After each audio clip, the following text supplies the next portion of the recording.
There's a crew in town, the head hillbillies are making their rounds. Small town whispers loud and clear, the sheriff shot the judge in his chambers chair. Sheriff got a secret he won't keep, judge shot dead in his disbelief. A lot of people have some stories to tell, dark pass away, get the sound of a shotgun shell. All the secrets spill on down, voices loud in this old town. From the courthouse to the ground, rumors fly and they can't be bound. Neighbors hide behind their blinds, whisper tales of troubled minds. Skeletons covering the mountainside, a treacherous reality in the pines. Winter reveals the hidden lies, moonlight couldn't match the cries. Shadows caught in sunlit skies, there's no cover, no disguise. All the secrets spill on down, voices loud in this old town. From the courthouse to the ground, rumors fly and they can't be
Hello, everybody.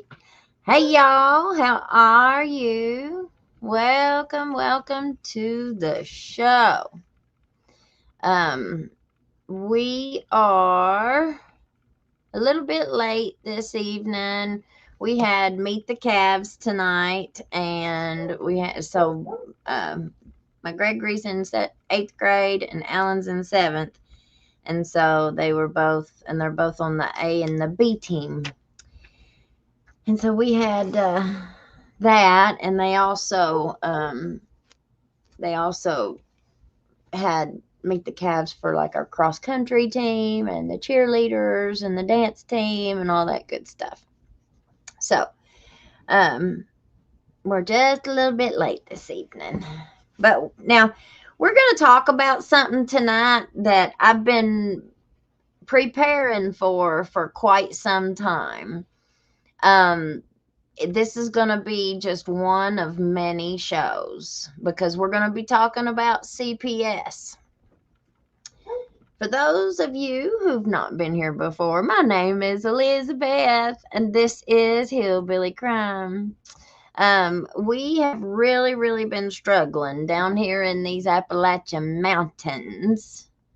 We have really been struggling for a long time dealing with our court system. Let's see. We don't just call out corruption here on Hillbilly Crime. We also, we drag it out of the courthouse, kick off its shoes, and make it explain itself to Granny. Yes. Tonight, we're going to be talking about the biggest family wrecking machine this side of the Mississippi. CPS. That's right. Child Pilfering Services. Let's see.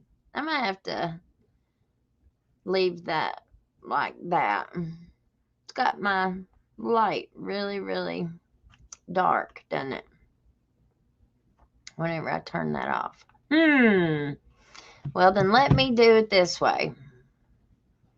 I don't want to turn my big light on. If I turn it on, then it might give me a headache. Oh, all right. Oh, well. I ain't got no headache right now, so. Oh, well. All right. We'll just do it like this. Bright lights in the big city. All right. Sorry, y'all. So we drag it right out of the courthouse, kick off its shoes, and make it explain itself to Granny. Now, tonight, we are talking about the biggest family wrecking machine this side of the Mississippi. CPS. That's right. Child Pilfering Services. For decades, Kentucky families have been torn apart like a Dollar General receipt in a windstorm. CPS rolls in with court orders faster than a squirrel on moonshine. And next thing you know, your babies are gone, your rights are shredded, and your lawyer's on a beach somewhere spending your last dime. Oh, yes. Yes, it is. And yes, he is. He or her. Now, here's how it goes. Mama gets a knock on the door. CPS says she's unfit. Based on what? A neighbor's gossip and a dirty dish in the sink. Then the court steps in, orders rehab, counseling, and drug tests like it's Oprah's giveaway show. You get a test. You get a test. Everybody gets a test. Yes. But we see all this Senate Bill 90. We see all these drug charges. We see all these people getting pulled over, you know. They just want to send them to rehab. No jail time. Nope. No jail time. But they take their kids. We talked about Taya last night on Fish's show. Just a little bit. But one of the things that I think gets skipped over a lot with Taya's story is about her losing her child. Now, this was years ago, you know, back when the stigma was a lot worse than what it is now. But make no mistake, she was court-ordered treatment. She was court-ordered to take Suboxone, which, you know, I mean, it changed my life. It saved my life. I don't know what she says about it, but I'm pretty sure she probably doesn't have the same thoughts on it that I do, right? Because I didn't go through the experience that she did. I can guarantee you, if the court had ordered me to take Suboxone and then I had my baby and the baby had Suboxone, you know, Suboxone was in my system and the baby's system, and they took my child out of my home, I would be, I mean, what would you do? What is there to do once they have your kids? Once they have taken them, they have physically taken your child and walked out the door with them. And you never see your child again. Well, I mean, you know, the child never comes and lives with you again. You're never a mother. Her entire motherhood was stolen from her. Her child. My children are my everything. My kids were the only thing that got me sober. I mean, granted, it was God, numero uno, the Lord. And, I was 35 years old, so I was kind of ready. But I couldn't imagine. I could not imagine being in her shoes. Now, I know that old Alan Borums, one of our wonderful law enforcement officers here, oh, yeah, he thought that I was such a horrible mother, that I was such a neglectful mother. He was going to have my children taken out of my home. He tried. Didn't work out that way because he was wrong. Because what he was doing was wrong. He had absolutely nothing. Nothing. But what did he do? He goes to a grand jury and lies. A police officer. At this time, he was a neon police officer. He goes in, pushes every bit of it. There wasn't nobody else pushing it but him and Edison Banks until Ned Pillersdorf decided to come over here and have his little meeting with Edison. And then it was dismissed. It was a conditional dismissal. No, it should have been dismissed completely, just dismissed. That's it. No conditions. But no, Ned didn't come out there with that. He can go negotiate a plea deal for, oh boy, they can get these child molesters and these IRF pays. They can negotiate them the plea deal of the century. I paid him $6,000. For what? For a case that should never have been brought to begin with. Something should have never been brought to begin with, and they would have never gotten a conviction on it. Never. Not even with him up there lying. Because you know dang well I was going to take it to trial. I ain't afraid of the box. And more people need to stop being afraid of that box because they hold that trial over your head, that fear. We're going to take you to trial and you're going to get 50 years for something that you didn't even do, or something that the punishment ain't fitting the crime, but yet you're going to let Preacher Burns go on a DUI. I guarantee you that was so he wouldn't lose his job, because he was a school teacher. He's a coach. He's a basketball coach. I don't know. But he's some kind of coach over at Perry County Schools. But he lives in Whitesburg. So it seems like he's got all the right connections. If you a preacher in Whitesburg, you sure do. You sure do. You don't even have to know him. Be like Matt Easter. Detective Matt Easter came down here and absolutely put his own career on the line for Ben Fields, someone who he had never met a day in his life. I ain't putting my career on the line for no damn body. Nobody. Doesn't really go down that way around here. All right. Now, but guess what?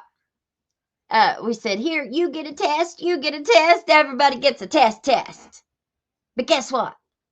Half of those tests ain't even administered. And if they are administered, do you know how many tests have been done right there? Like they'll make somebody right in the courtroom. A lot of times drug court and stuff, probation, stuff like that, make them go pee right there. Right there. Oh, well, it looks like there's a faint line. It looks like there's just a little faint line. Well, honey, if it's a faint line, it's a positive. You failed your drug test. Well,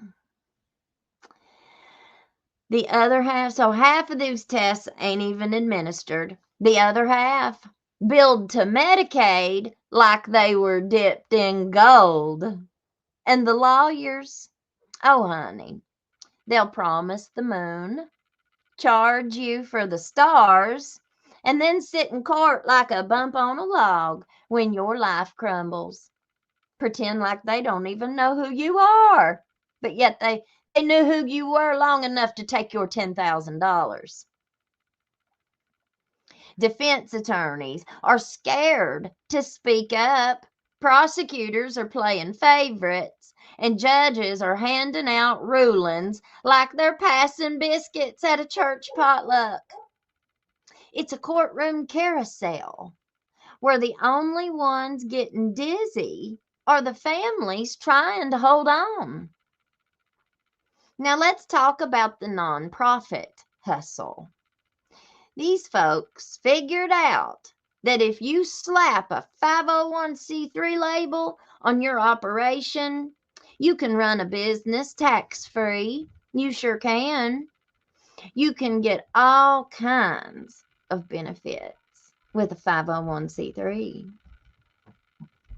and all kinds of friends that you never had or never knew you had. Just fill your board with your cousins, uncles, and that one preacher who blesses everything from meth pipes to moonshine stills, and boom, you are legit.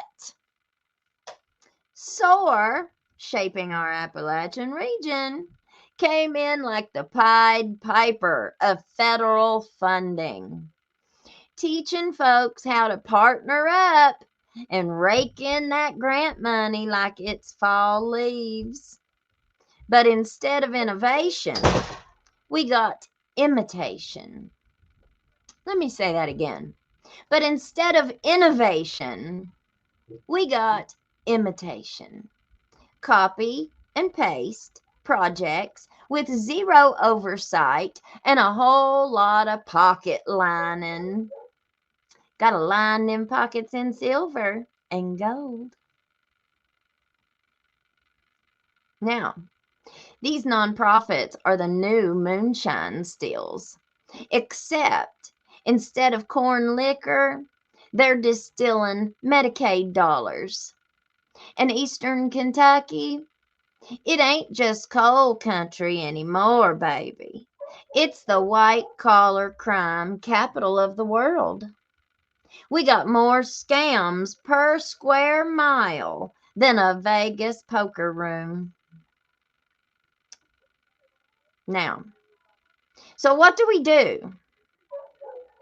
What do we keep digging? Yeah, that's what we do. We keep digging. We keep exposing. We keep telling the stories that they wish would stay buried deeper than a bootlegger's stash.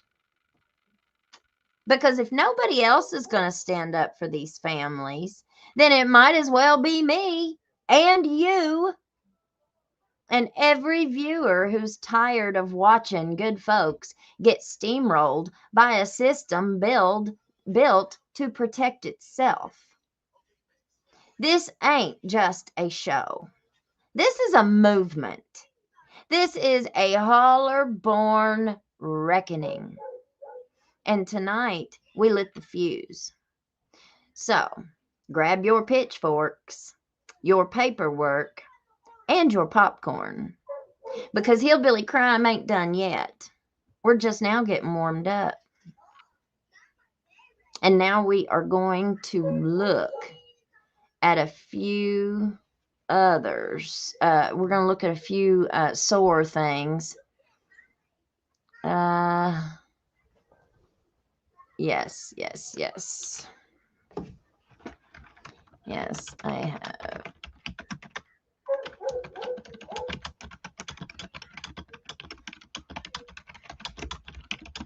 Load them. Okay. Okay, awesome. We are going to look at SOAR. We're going to read just a couple little things on them just to understand. So everybody understands what this is, what we're talking about. All right, this is the SOAR website, okay? Shaping Our Appalachian Region, a nonprofit driving population growth in Eastern Kentucky.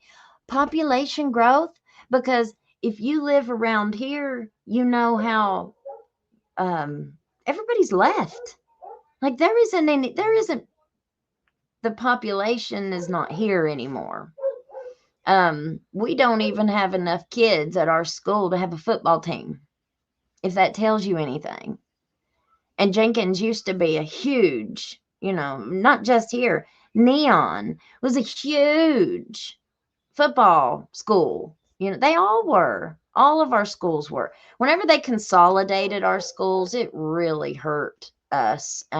It hurt our individual communities greatly, greatly. So Shaping Our Appalachian Region. Attend the EK, Eastern Kentucky hiring event. I wonder what that is. I click on it. Nuclear industry hiring event. Get hired for a high wage career in nuclear energy. They're coming to Eastern Kentucky trying to get people to apply for a nuclear energy job.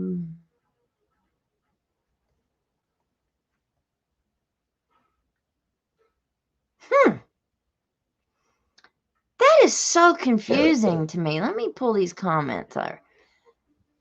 Why would they? Well, let's read it. Shaping Our Appalachian Region is a nonprofit serving the 54 Appalachian Regional Commission counties of Eastern Kentucky. So there you go. Those are the counties right there that SOAR serves. Follow 4 steps to get involved with SOAR. SOAR is combating population loss in Eastern Kentucky by investing in existing communities and attracting new residents. Well, I sure don't think we've got people moving in here. But maybe that's why they want the prison. Like those are the kinds of projects that they're trying to bring into this area. And a lot of people here don't want that prison. We don't want a prison in our backyard, a federal prison. Manchester has a prison, and the community, the people who live there have been very vocal about how the negative impacts that have come with that prison. You've got drugs. They say that the drugs are just so bad. And it's a prison. You'd think the drugs wouldn't be in a prison, but yes, they are, because the corruption is so bad. I mean, if you think that you've got this bad of a corruption problem, that what we're talking about, what do you think's going on to them people in those prisons? We just saw, we read it on the show, the story the other night. There was 27-year-old kid got killed in the prison. Okay. We know this will in turn drive economic growth and regional prosperity. For some. But we're not just talking the talk. Oh no. We're actively executing our ideas every day. Well, you sure are. I mean, my goodness, we're getting ready to look at your money here in just a second. Follow the money, honey. Follow the money. We're going to follow it, all right. We invite you to join us in our mission by taking 4 steps. Step 1, get online. Tap into free resources for digital literacy and upskilling. Step 2, get to work. Access a one-stop shop for digital skills training, regional job listings, and remote work opportunities in Eastern Kentucky. Step 3, get business help. Get free entrepreneurship training, services, and funding through SOAR Innovation. Step 4. Get engaged. Attend local events to share tools, ideas, and strategies for moving our region forward together. Oh, you mean like the 2 years I presented all of my ideas at SOAR? And then what, 5 or 6 years later, everybody stole all my ideas. What? They surely wouldn't have done such a thing, huh? No. Really? Really? Wow. Shocking. Read news and updates from Eastern Kentucky by the numbers shaping our Appalachian region 2023. 408 startups served. 1779 resources downloaded. 2,200 event attendees. $721,000 in capital raised. 721,000. Oh, I guess it's for 2023. That's a lot of money, ain't it? 721,000 for 2023.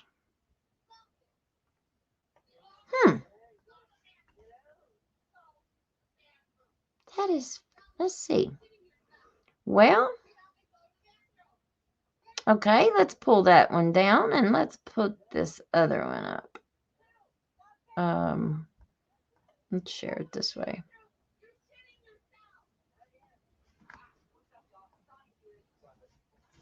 Can you see it? Oh, here, we'll have to take that one down and go up this way.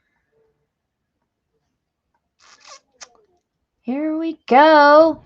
So this is ProPublica. This is one of the nonprofit trackers.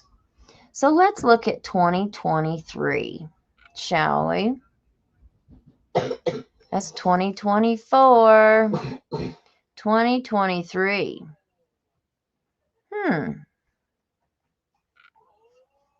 So let's view the filing. Now, they said, let me read it again, $721,000 in capital was raised. Is that the same thing? Am I just not looking at it right?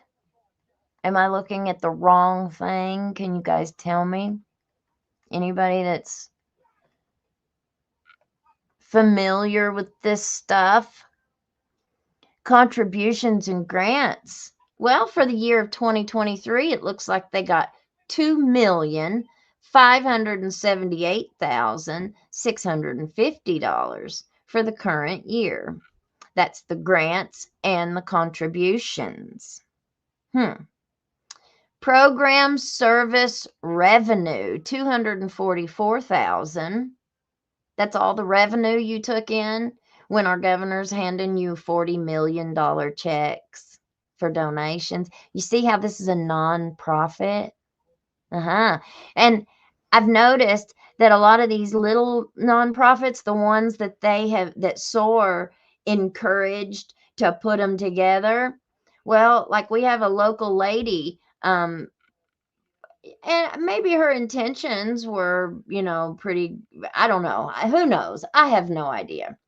But I know that they started a nonprofit. And what does the nonprofit do? Well, if they are talking to the right people, so they leased a building from the county for $1 a year. Same way with Kane Kitchen. I'm pretty sure they got the high school, the old high school, for $1 a year is what I heard. Now, if that's wrong, somebody tell me what they did get it for, because I know it's something to that effect. $1 a year. Now, but if I was to open a business, now this is a bakery. All they do is bake stuff, and they've got this, they have live music on Friday nights. I mean, I don't know how it's any different than a business. I don't know how it's any different than her starting her own business. Only this way, she gets all the partnerships with all the right people. They get to write as many grants as they want. And as long as they get approved, that's money, money, money, money, money. And remember, the only oversight really that you have is your board of directors. And whenever you start your nonprofit, you appoint your own board of directors. So if your sister and your mother and your brother and your cousin and everybody on your board are people that you put there who have absolutely zero experience with nonprofit, have zero experience with budgets, or with grants, anything like that. Well, I mean, how easy would it be to get a vote in your favor, right? It's all a freaking scam. And then you get to name your own salary. You get to price yourself, baby. And as long as your board approves it, why wouldn't they? I mean, for real, why wouldn't they? And all you got to do is just write that. Do you know how many times you've done that? Please fix it. Oh,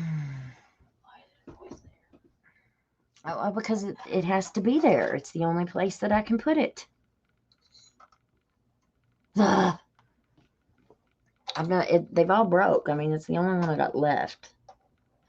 My speakers, it's probably like why the sound like on my song at the beginning, the intro and the outro song, really does not sound good because my cats and my child keep jerking my speakers off my desk and hitting the ground.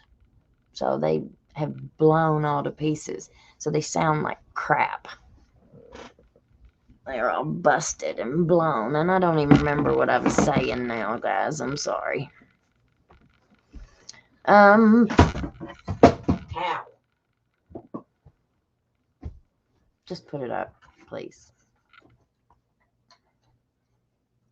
Just put it up. Turn it off. Put it up before it breaks.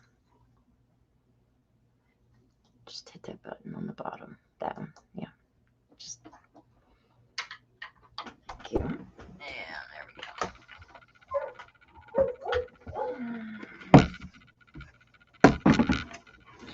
Thank you. Thank you. Thank you. I need a bigger house, man. I'm about to cry. I'm just kidding. I'm just kidding. That takes a lot more than that to make me cry. Anyway, back to what we're talking about. Total revenue, $2,898,000. So that's almost $3 million in revenue in 2023. Oh, we were talking about the nonprofits. Yeah. How's that any different than a business? But they don't have to pay no rent. They don't have to pay no rent, no space, as long as they're a nonprofit, and they're partnering with them on these big projects. So everybody can get their $10 million or however much it is. And then usually there's a treasurer. They have to have a treasurer, that controls the money. Well, this one, I know she is very, very fond of talking people into being her treasurer that doesn't even live here. We're going to get somebody that lives in Ohio or Michigan or Florida to be our treasurer. And the treasurer doesn't sign no checks, never sees no books, nothing. Doesn't have anything to do with the money. Ain't that funny? Shows up whenever they need them to come in and show up, they will. But any other time, The person who started it's the one who controls it all. And she's just a big bully. She goes around bullying everybody to get her way. And people might stand up to her. They try. But eventually they get wore down. They get beat down. And they give in. They give in. They give up. They say, here, take it. Please take it. I don't want you hounding me no more. No, this is called fraud, is what this is called. Yeah, it's called fraud. If you're signing somebody else's name to checks and, they have absolutely no idea what's going on and they're the treasurer, there is so much crime. These are crimes. These are financial crimes. But like I said, and we were talking about the preacher Burns the other night, that was ramming those women. Why didn't he go to rehab? Why didn't they stick him in drug court like they do all these girls? Why didn't they make him go to rehab? Why didn't they put him on house arrest? Why? Because he has a doctorate? Because he has a PhD? Well, I almost had one too. It doesn't mean nothing. He has all these degrees. I looked him up on my Truth Finder and all that stuff. Has all these degrees. From schools I didn't really recognize. But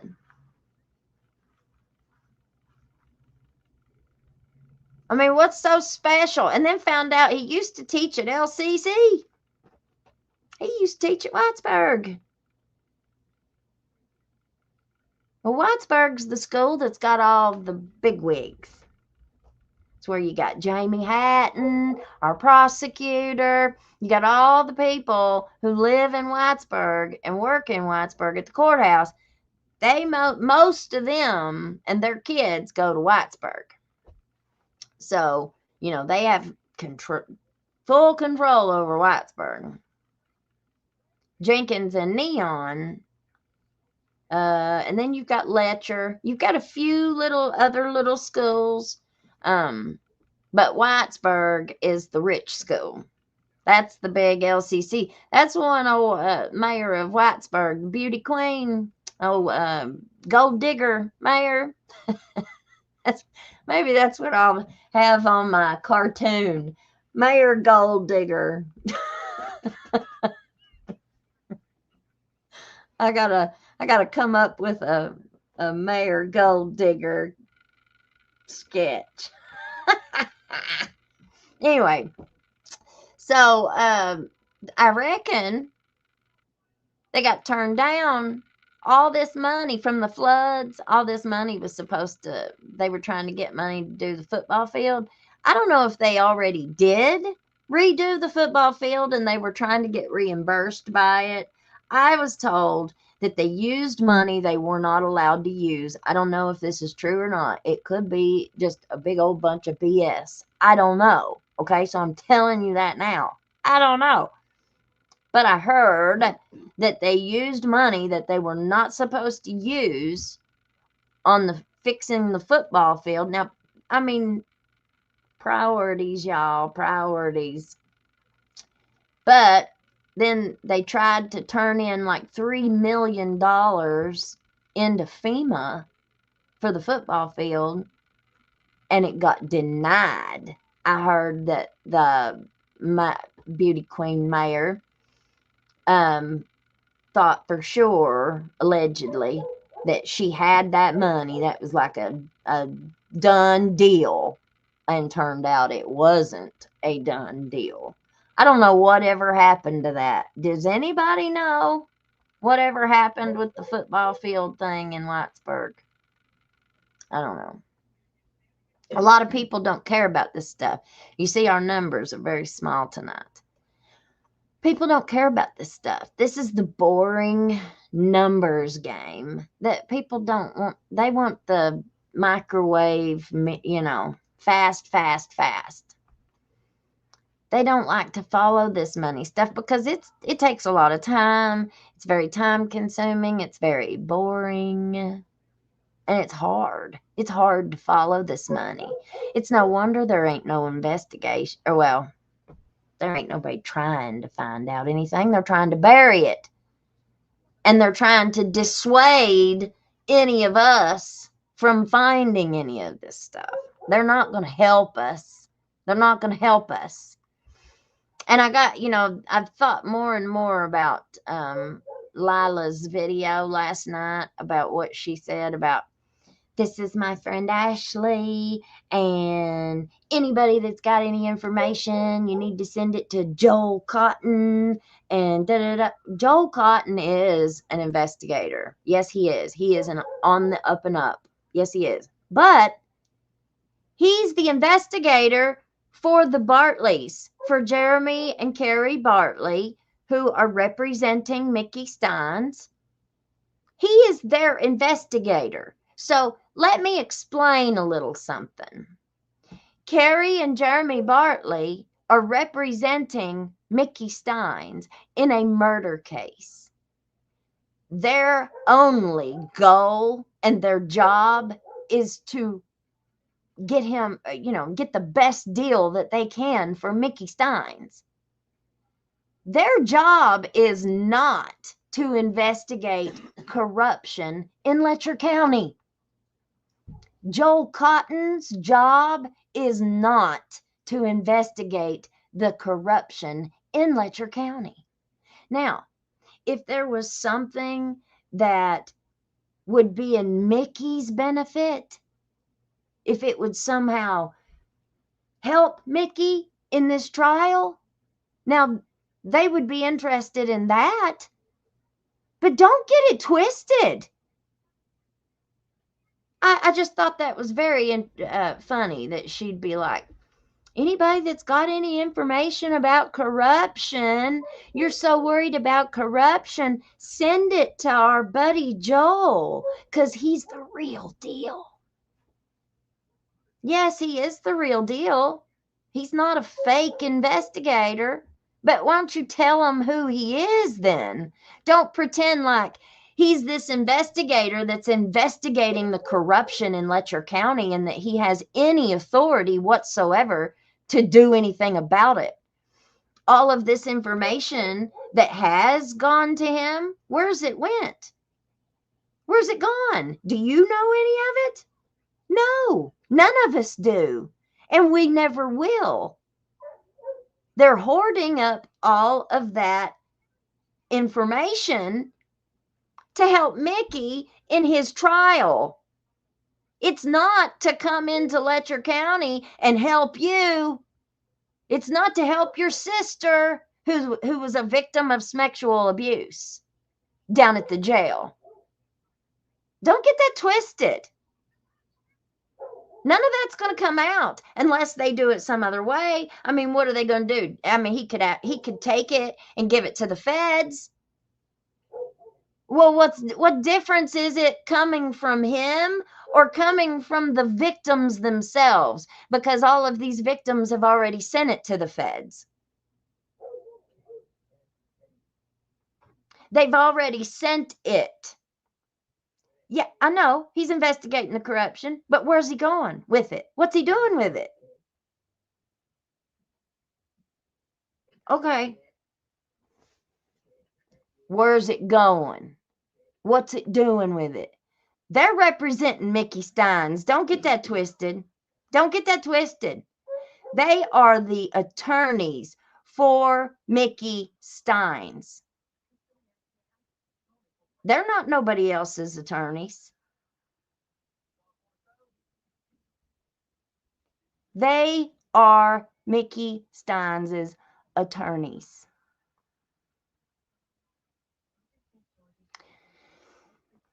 Believe it, whatever you want. Believe whatever you want.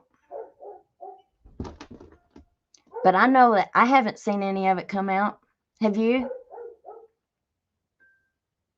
It's going to come out through us through the people who are putting this stuff out. People want their stories told. What investigators are even putting any cases together? Because we don't see any. You don't see the feds in here doing anything. That's fine.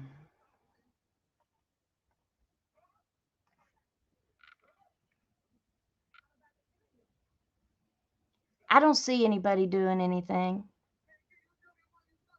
And there's a lot of people that are talking.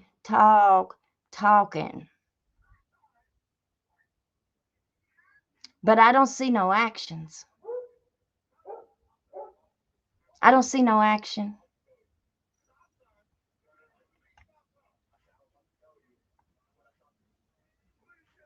All right, let me go over here to this other one. That's 2023. That's 2022. All right, let me see here.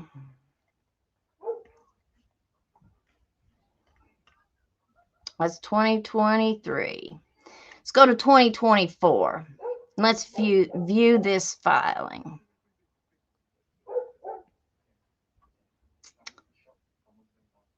Contributions and grants revenue for 2024. $2,916,750.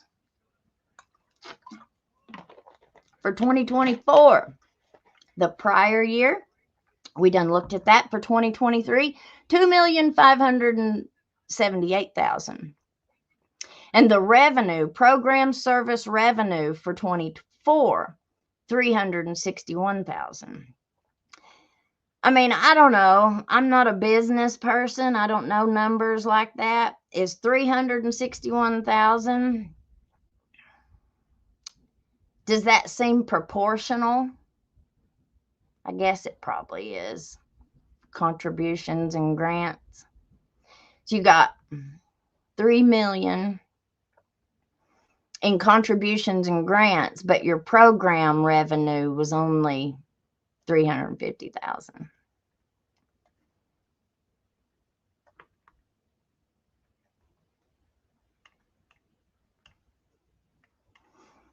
Colleen, the more Joe Cotton uncovers, the more the Bartleys can use it to explain why Mickey lost his mind. Absolutely. Yeah, absolutely. Yeah. But that's Mickey's case. That's Mickey's case. That's what I'm saying. That's Mickey's case. He's going to do everything he can to help Mickey. He's the client. What attorneys have you ever seen that have abandoned their client and then taken the information? You got to remember, there's, what is it? Attorney-client privilege. Like, a lot of this stuff probably couldn't even be told. I mean, I don't know. I'm no lawyer. But I know that none of this stuff has come out. And I don't think, I mean, there would be ethical rules involved in that kind of stuff. You know? People have got to understand that. People lie all the dang time. They lie to me left and right. They don't lie to you.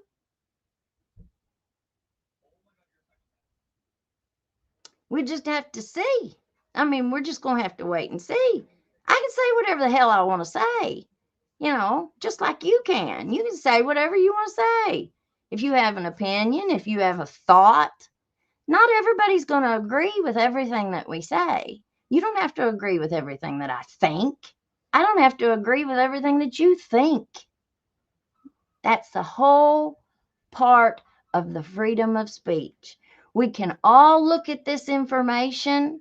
We can look at it together. We can discuss it. And if we all come to different conclusions, that's okay. That's perfectly fine. We don't all have to agree on this stuff. We can think differently.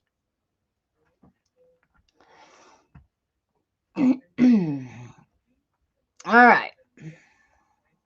Salaries, other compensation, employee benefits, $865,000.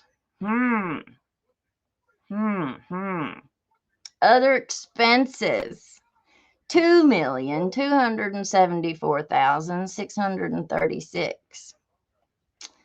Total expenses, $3,139,000. Revenue less expenses, $352,000. Program service revenue. See, these numbers get confusing. Total assets. I wish we had like something to be able to, like a key that we can look at.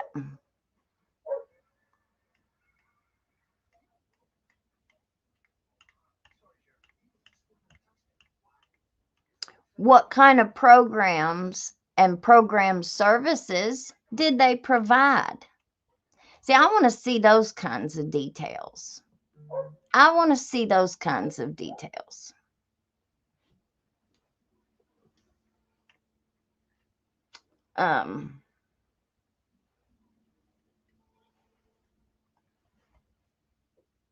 Because how do you know? Like, I feel like without being able to see where all of these numbers come from, we can't really know what is waste, what is fraud, and what is abuse.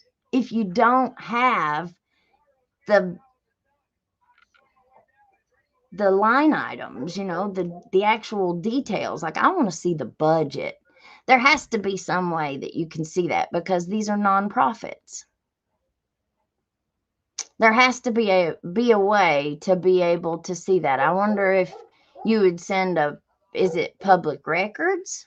Would you send a public records request to SOAR to find out, to see if you could get those kinds of details? I don't know. But if anybody does know, let me know.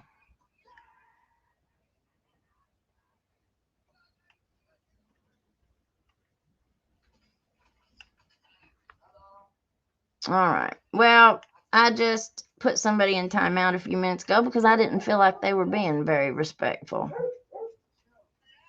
So, all right, guys, I'm gonna close this one out. I've got a whole bunch. I'm gonna switch it over to this one. I got a whole bunch on CPS that we're gonna go over. We have an entire investigation. I got all kinds of stuff for it. So here's the child welfare reform, protecting families, types of child maltreatment in Kentucky, child abuse cases. This is just it's data. It's got a lot of data in it for wrongful removals, reasons for child removal, outcomes of child welfare cases, due process rights, family stability, call to action. This is actually, look at the name down there at the bottom, Amber Fralix. Now, she's the one who's actually, it's her story that we are going to be following. And I'm going to go with her next month. We're going to the Capitol, and we're going to meet with one of the senators. I think they're a senator. And so we're going to be going to the Capitol in November. I think is November. I'm not sure what the date was. Maybe the 13th or something like that. So we've got that's going to be a huge deal. We're going to be able to sit down with them. It's an actual thing where I think we're going to actually be able to sit down with them, and we're going to be able to talk to them about all this stuff, and talk to them about you know, a lot of the corruption and the sexual abuse and the financial stuff. You know, the sexual abuse is just one. It is just one aspect of the corruption. You know, I think it all centers around money and power and control.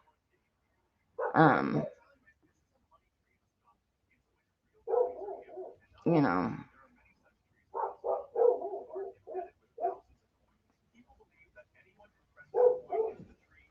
all right. Well, thank you, Jesus, for another day being able to come together in your name, Lord. Oh, I praise you, Jesus. Today's just one of them days, Lord. I'm going to give it to you. I give it all to you. I put it all in your hands, Lord, and I just pray for you to work it out as you please. I plead your precious blood over top of us all, Lord. Just show us the way. I pray that you forgive me for my sins and help me to be better tomorrow than I was today. Until we meet again, we give you all praise, honor, and glory in Jesus' name, in Jesus' name. All right, guys. You all have a great rest of your night. Tomorrow's Saturday. We've got regionals in the morning. Both my boys are running in regionals, so that's going to be really fun and exciting. Our first basketball game is on Tuesday. Our times are going to go a little funky then. Once basketball starts, we're going to do either or. We will have some earlier before games, and then some we'll have after in the evening. So, but we always got one. Don't worry about that. We got a whole lot of other stuff too coming up. So don't miss it. All right, guys. Well, sleep tight. Don't let them bed bugs bite. Thank you, Denise. Bless you, honey. And we will see you all tomorrow.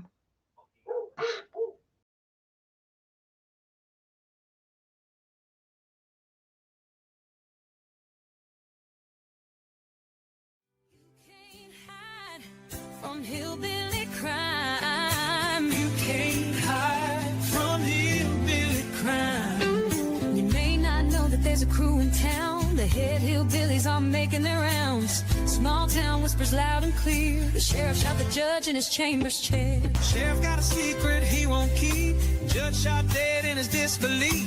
A lot of people have some stories to tell. Dog passed away, get the sound of a shotgun shell. All the secrets spill on down. Voices loud in this old town. From the courthouse to the ground. Rumors fly and they can't be bound. Neighbors hide behind their blinds. Whisper tales of troubled minds. Skeletons covering the mountainside. A treacherous reality in the pines. Winter reveals the hidden lies. Moonlight couldn't mask the cries. Shadows